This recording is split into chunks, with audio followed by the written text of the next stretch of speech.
Good day, class. I hope you are all feeling great today. Today, we are diving into an exciting topic, the elements of the short story. Who can tell me what they think these elements are? Before we proceed, let us have first our learning objectives. By the end of the lesson, students should be able to number 1, define short story. Number 2, identify the elements of the short story. Number 3, write a short story that clearly includes the 5 elements of the short story. So now let us define what is short story. So when we say short story, it is a brief work of fiction that focuses on a single event or situation. And also it is usually features a few characters, one main conflict, and it is meant to be read in one sitting. Since we already know what is the definition of short story, let us now proceed to the elements of the short story. So now let us have the characterization. So when we say characterization, it is the way an author reveals the personality, the traits, and the qualities of a character in a story. So usually it is what the character says and does, and then how they look or dress, and also what others say or think about them. We have two types of characterization. First one is direct or explicit characterization. The author tells the reader what the character is looks like directly. So I have here an examples for you to be able to understand it well. So first we have Anna is brave and kind. Second, we have the teacher was strict but fair. Third, Mark is greedy and selfish boy. So as you notice, all of their traits are already stated clearly. Next one is the second type of characterization, which is the opposite of the first one. We call it indirect or implicit characterization. So the author shows the character's traits through their actions, words, thoughts, appearance, or how others react to them. So I have here an acronym which is the still, which I think will help you to at least analyze the indirect or implicit characterization of a characters in a story. So let us discuss this one by one. So let us start with a letter S for speech. So usually it is about what the character says and how they speak reveals personality, mood, or background. Next is letter T for thoughts. The character's inner thoughts show their feelings, motivations, or beliefs. So next is letter E for effect on others. So usually it is how other characters react, shows how the character is viewed.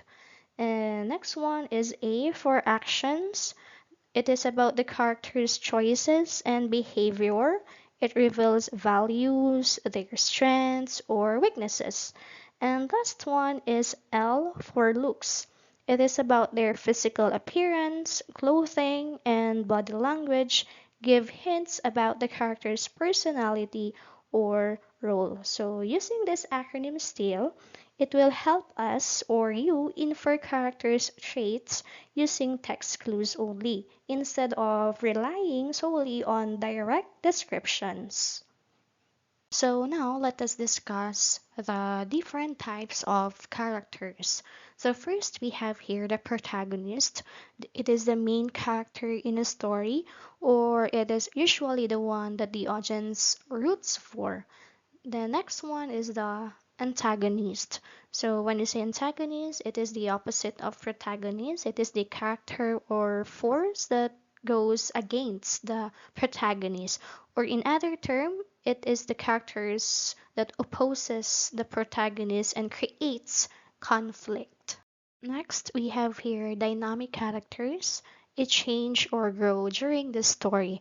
Or in other words, we can tell that dynamic character undergoes significant change or development throughout the story. And in contrast, we have the static characters wherein it stay the same from beginning to the end. So we can say that the static characters it only remains the same from beginning to end without any major internal changes. Next element is what we call setting. It is the time and place where the events of a story happen, and usually it gives the reader a sense of where and when the story takes place and helps create the mood or the atmosphere of the narrative. When we say time, it is when the story takes place. Is it from the past? Is it present? Is it future? What is the season? And then you can also include the historical period. And when we say place, it is where the story happens. What country? Is it a town? Is it a city? What is the building? And then what is the room? And etc. And last one, when you say atmosphere, it is the feeling or mood created by the setting. Is it eerie? Is it peaceful? Or is it chaotic? Next is plot. When we say plot, it is a sequence of events that make up the story. What happens from beginning to the end. So now let us know what are the different types of plot. So let us have here the first type of plot, which is linear plot, wherein the story events happen in chronological order, or from beginning to the middle to the end, without any jumping back and forth in time. So usually in linear plot, we can use the phrase tag pyramid wherein we are following the exposition. When we say exposition, it is introduces the characters, the setting, and the background. And then next one is the rising action. When it's a rising action, it is the problem or conflict starts to build. And next one is the climax. So when you say climax, it is the turning point or most exciting part of the story. Next, it is followed by falling action. So it is the events that follow the climax and begin to resolve the conflict. And then last one is the resolution. It is the story ends and loose ends are tied up. So next one is what we call flashback plot, where the writer interrupts the present timeline to go back to the past events. It helps explain why things are happening in the present by showing important moments from the past. So last one we have here the parallel plot where a story has two or more separate storylines.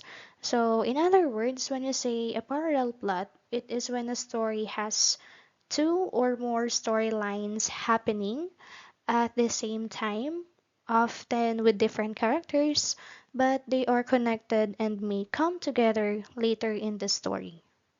Next element of the short story is what we call conflict. It is a struggle or problem faced by the main character or the characters as a whole. We have here different types of conflict. First one is what we call character versus self, or it is internal conflict. It is within.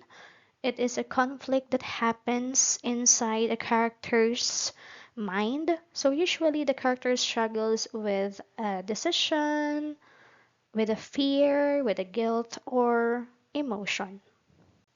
Next one is character versus character. It is already external conflict. It is a conflict between two characters in the story. It can be physical, it can also be a verbal or emotional. Next type of conflict is what we call character versus nature. It is also an example of external conflict. A character struggles against natural forces like the weather, the animals, like the seas, or the environment as a whole. Last conflict we have here character versus society. It is also an example of external conflict. So a character stands against rules, traditions, or laws of their community or culture. Next element of the short story is what we call point of view, is who tells the story and how it is told. We have here different types of point of view. First one is first person point of view, wherein the narrator is a character in the story, and usually we are using here pronoun I or we. And the next one is second person point of view. The narrator addresses the reader as you or pronoun you. And then last one is the third person. The narrator is already outside the story, and usually we are using pronouns like he, she, or they. Since we are already done with the elements of the short story, let us now proceed to narrative techniques. So, when you say narrative technique, these are the tools that the writers use to tell their stories effectively. We have here 6 narrative techniques that you may use if you're going to have your own short story. So, number one, use the setting.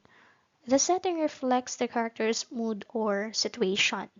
Then number two, create foreshadowing. It is just hints about what will happen later in the story. And then next one, number three, is include sensory imagery. It is just simply about descriptions that appeal to the 5 senses. And then number four, provide a cliffhanger. It is just about ending a story with unresolved events. And number five, change the chronology. We have here different types of plots. You may use those. Example, using flashbacks to show past events.